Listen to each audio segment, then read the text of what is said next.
We have entered the season of Lent, which means that for the next 6 weeks our readings, songs and sermons will take on a more sober tone as we sit with Jesus in his 40 days in the desert, and also, mixing our metaphors, move with Jesus toward the cross and beyond the cross to Easter. The readings invite us to take a close look at some uncomfortable matters. In today's gospel reading, we find the devil kind of pressing his elbow into the wounds of humanity, wounds that were carried within Jesus's mind and body just as much as within ours, because he was just as human as we are.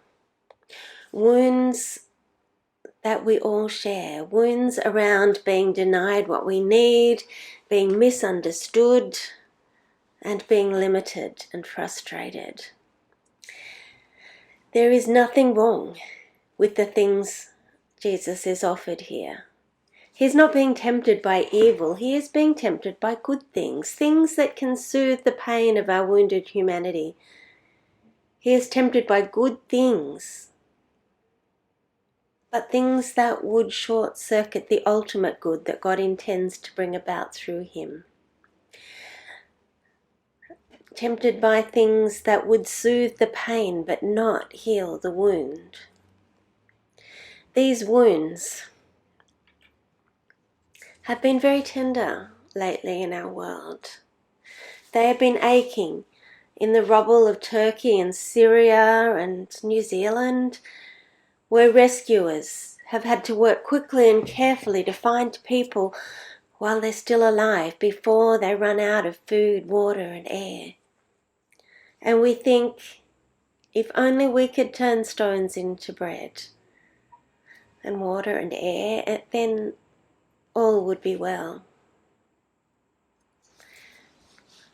These wounds have been aching in the heart of Australia as we have tried to move toward healthier relationship between Parliament and the people of our First Nations. But misinformation and political posturing have obscured the truth. And we think, if only the truth could be clear and obvious and incontrovertible, then all would be well. The wounds of humanity have also been aching in Ukraine for over a year now, where violent tyranny has caused so much destruction. And we think, if only tyrants could be stopped and turned back before their thirst for power takes the shape of tanks and bombs and war crimes, then all would be well. These are not bad desires. These desires that we feel as we long for a better world, and they were not bad desires that Jesus felt in the desert, though the devil did try to exploit them. The desire for bread, to meet basic needs. Bread perhaps not just to satisfy his own needs, but to end the tyranny of hunger for all people. Imagine for a moment what humanity could accomplish if we were not forced to spend so much of our time and energy providing for our basic needs. What could be wrong with that? And the desire for clarity, to make the truth so plain and obvious that nobody could fail to believe, and all would be delivered from ignorance. The public spectacle of a man falling and being caught by angels would presumably have convinced everyone of Jesus' identity and saved them from stumbling in ignorance. Imagine being able to clear away all ignorance, so that everyone's decisions are based solidly on the truth. What could be wrong with that?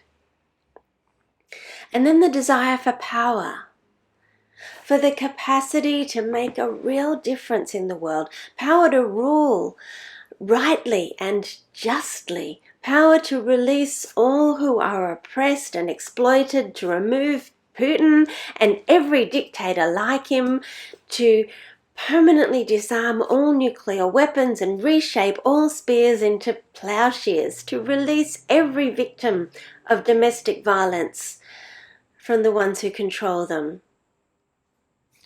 What could be wrong with that? Jesus was not tempted by evil, he was tempted by good. To feed the hungry, abolish ignorance, and establish world peace. These are good things. But the temptation lay in the fact that they were shortcuts to the good things his Father intended. Shortcuts that would have taken him off the path he was meant to walk. Shortcuts that might soothe the pain of humanity's wounds but could not heal them. The temptation lay in establishing those good things by working with systems of evil, manipulating the evil system to bring good ends, when what was needed was for someone to stick a big cross-shaped stick into the wheel of the systemic evil and bring the whole thing crashing down. This is not unlike the dilemma faced by Eve and Adam in the garden in Genesis.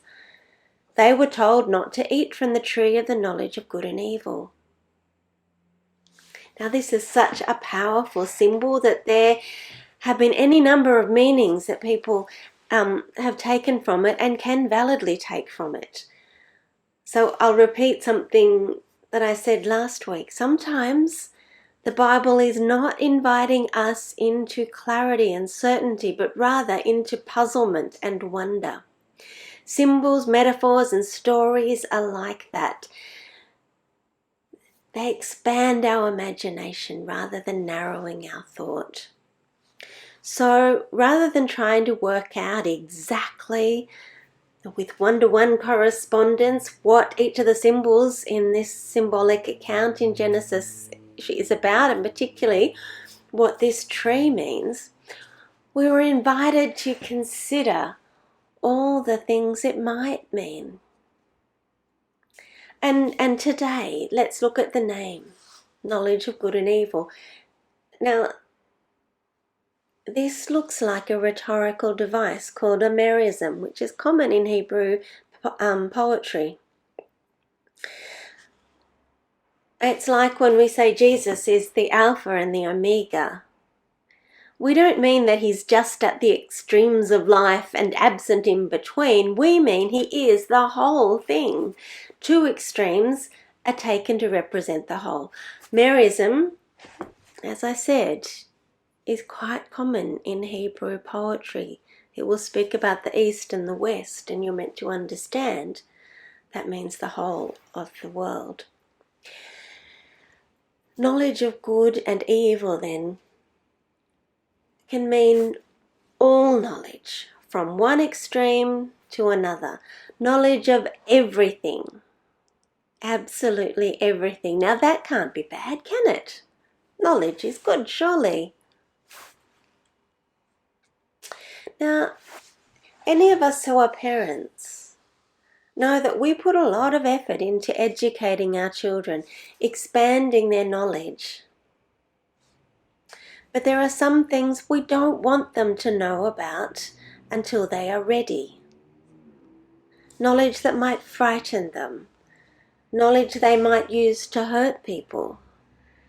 That's why we try to limit children's exposure to certain parts of the internet. The expansion of human knowledge through science is a good thing, for sure. But when knowledge arrives before wisdom, it can be dangerous. Knowledge of how to build nuclear weapons and biological weapons, for example, it takes a lot of maturity. Maturity of the whole human race, not just a few individuals. That much maturity for that knowledge to be useful and not harmful. Adam and Eve, after eating this fruit, found that their knowledge expanded faster than their maturity, faster than their wisdom. Suddenly, they knew, for example, that they were naked. They hadn't known that before. Now they did. Now they know everything about what nakedness can mean. And that knowledge troubled them and damaged their relationship. They were not yet mature enough to handle that knowledge and integrate it into a healthy relationship. It damaged their relationship with each other and with God, so they had to leave the sacred space that they had been invited into. We can reasonably assume that God intended for them to grow into full knowledge over time. But to take a shortcut in order to have it all at once, that was harmful. Jesus recapitulates their dilemma. He is tempted in the desert to take shortcuts to achieve the good outcomes he is working towards. I think it is like that with most of us. It seems that there are a few broken human beings around who are deeply attracted to violence and destruction. But the vast majority of us only want what is good. We want to see the people we love flourishing, and there's nothing wrong with that. But sometimes we get desperate and try to bring about that flourishing through dishonest means. I listened to the audiobook of Charles Dickens's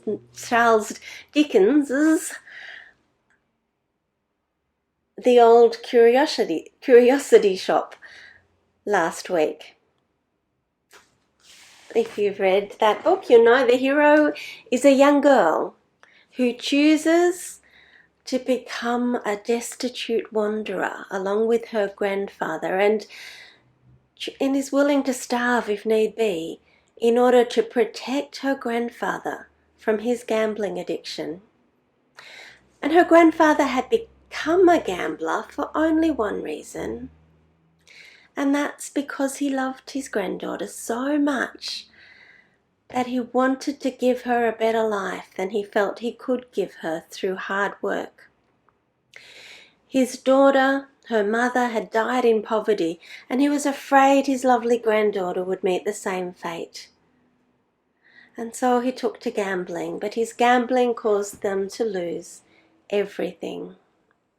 It seems to me that's how most people fall into temptation, not by desiring something evil, but by desiring something good and taking shortcuts to get there. Of course, there are some horrible out-and-out villains in Dickens' novels and in life, but they are rare. And so most of us can identify with Jesus as the devil attempts to twist his desire for what is good into something evil. Back in the Garden of Eden, the tempter told Adam and Eve they could be like God just by eating some fruit, bypassing the hard work of slowly maturing into the full likeness of God that they were created for. And so when Jesus commits to worship the Lord his God and serve him only, he's not just saying that he chooses to worship one God rather than some other valid option. He is choosing to worship his Father, the God who is love, not the God of power and control and coercion. Worshipping the God who is love means turning our back on short-term solutions that only make the wounds of our humanity worse, and learning patience with the slow unfolding of God's purposes. It means choosing to live with some unmet needs, trusting God to provide what we ultimately need.